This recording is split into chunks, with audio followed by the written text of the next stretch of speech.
Il y a quelques messages quand même aussi en Grèce qui sont encourageants, parce que tout le monde n'est pas allé à la droite extrême.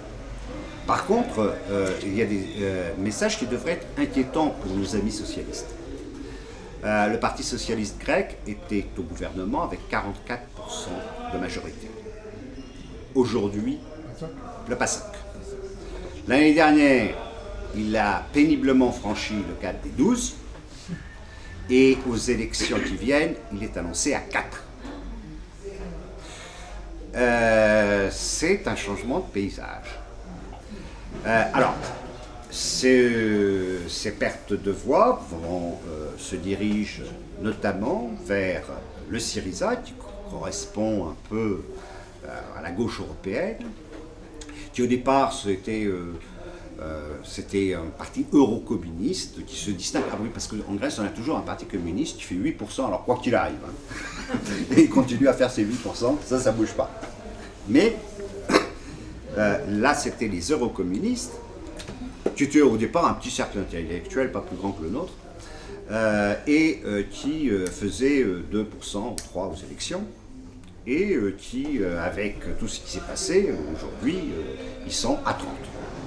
Et ils sont plus ou moins le premier parti, alors ça dépend, il y a des jours où les sondages disent que les conservateurs ont conservé quand même la première place. Mais c'est un premier élément qui montre comment ce qui commence par une crise financière et économique devient une crise sociale et devient ensuite a des implications politiques profondes. Un autre phénomène récent, mais que l'on a déjà vu aussi ailleurs dans d'autres pays avec Pepe Grillo en Italie, est en train d'apparaître aussi en Grèce depuis un mois.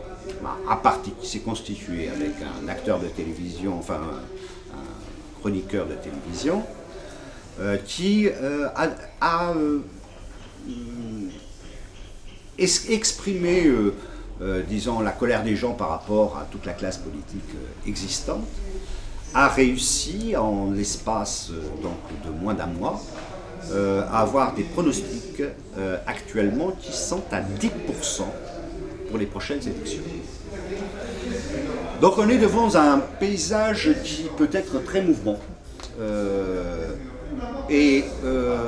Regardez ce qui se passe en Grèce, continuez à regarder ce qui se passe en Grèce, souvent ça annonce ce qui va se passer ailleurs. Mais simplement un peu plus en avance sur le reste de l'Europe.